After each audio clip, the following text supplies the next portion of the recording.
Welcome to Monday Re Tsene with Pretoria Psychologists. My name is Ndala-Magoro. This month of March, we are embarking on the journey to healing. Before I go into the topic for this month, remember we have expanded our services to Ndala-Magoro. So all the 013 people, you can find us at Centre de la Vie next to the Life Hospital there. With that said, as you have already seen and experienced our live episodes, I think what we are making an invitation to is that, any topic that you feel you want us to discuss, please, in the comments below, just write down what topic would you like for us to expand on, or you would like, or even a guest that you would like for us to be interviewing for that particular topic. So as I mentioned, for the month of March, we are looking at the journey to healing. A journey to healing can come in various forms. Most of the time, the healing is not automatic. You have to take a conscious decision to say, I want to heal from this or that. In most cases, you'll find that there is deep wounding. There is trauma. There are things that have happened over years. You'll find somebody disclosing something that has happened 20 years ago, 30 years ago, 40 years ago, when they were a child, when they were a teenager, and maybe only disclosing it in their 50s, in their 40s, or even as old as in their 60s. And that just shows you that the journey to healing is not an easy one. Where do we even start? I will say we start by acknowledging that the wrong was done to us.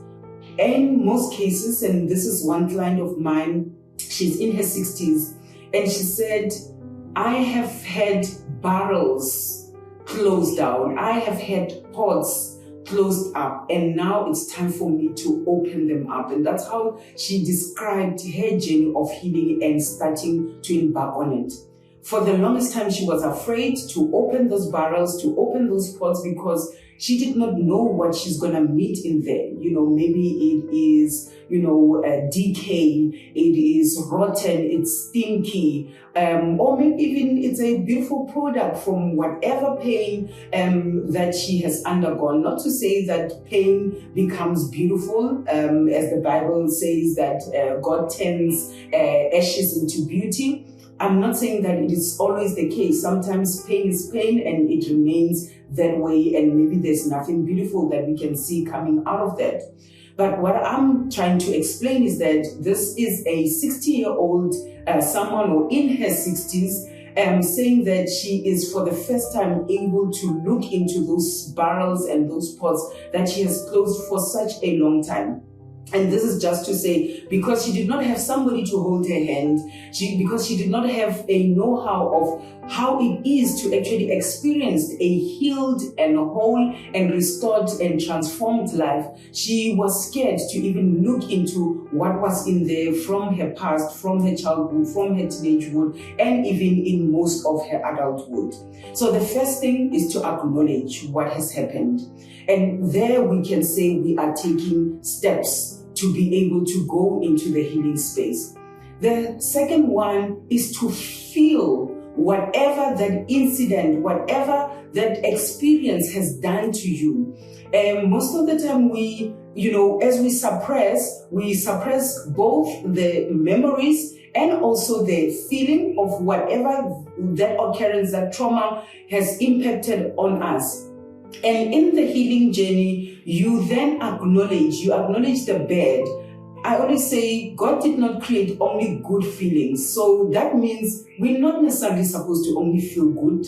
We are supposed to also feel the negative feelings. So they are also part of our beings. The frustration, the resentment, the bitterness, the anger, the jealousy, the envy, all of those emotions, they are also good emotions. They tell us something about what we're going through. They tell us something about ourselves. So the first being acknowledging, The second being feeling, staying in the feeling. You find that there's so many people that have got a discomfort with a negative emotion that they just want to rid themselves of that emotion. And in most cases, you find that they numb themselves through substances, or, they binge eat, or they, go on sexual sprees, whatever it is, or even shopping sprees, impulsively shopping. So those are some of the ways in which people suppress and, divert these emotions to something else that they do not feel. And then one that is for me very important, and I have found in many cases where I deal with people and taking them through a healing journey, is that of forgiveness. As I'm saying this of the forgiveness journey, I know and acknowledge that it's not an easy thing to do, especially when you feel that the wrongdoer does not even deserve your forgiveness. The forgiveness, by the way, it's not about the wrongdoer. It's actually about you. It's about freeing yourself, because the more you are holding on to the wrongdoer, the more you are holding the grudge, the anger, the resentment, the bitterness, the more you are hurting yourself.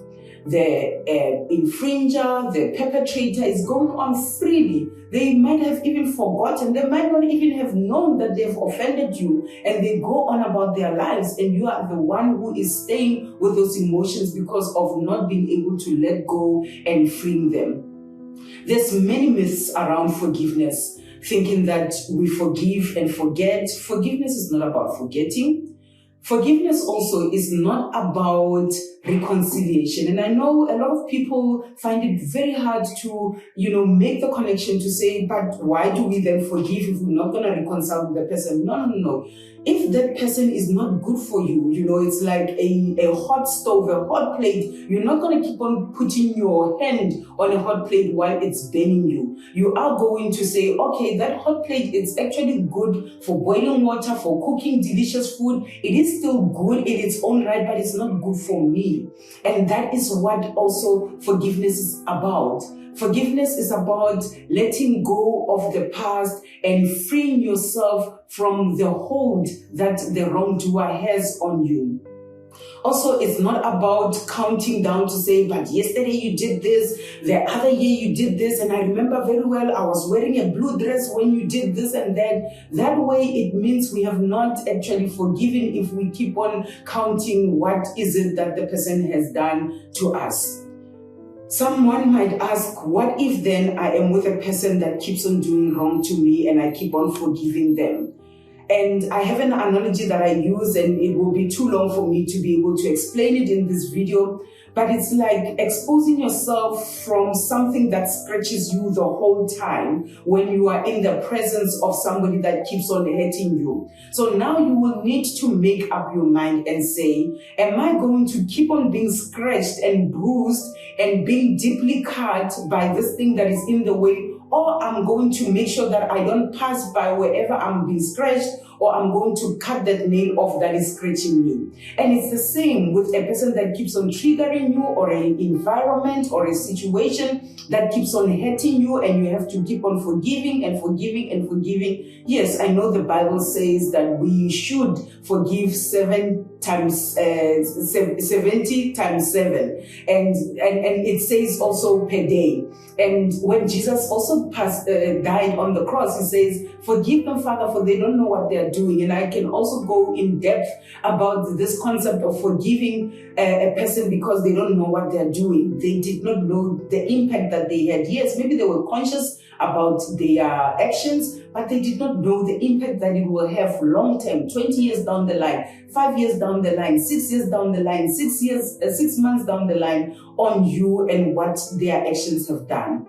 In that, I am saying the journey to healing, the 3 steps, which are concise. It's not everything. Obviously, we'll need to unpack what is it that you are healing from. But I think in a simpler form, it's firstly acknowledge that wrong was done to you, to face. And then the second one is to feel those emotions of hurt, of disappointment, of anger, all the negative emotions. And then one of the steps out of many is to embark on a journey of healing. I'm hoping with these nuggets in the month of March, as we talk about the healing journey, you will find for yourself what you need to heal from, what you need to face to heal, and so that you can flourish, so that you can move on to other things that this world has called you for. With that, this is me, Ndala-Magoro, signing out. See you again in the next episode.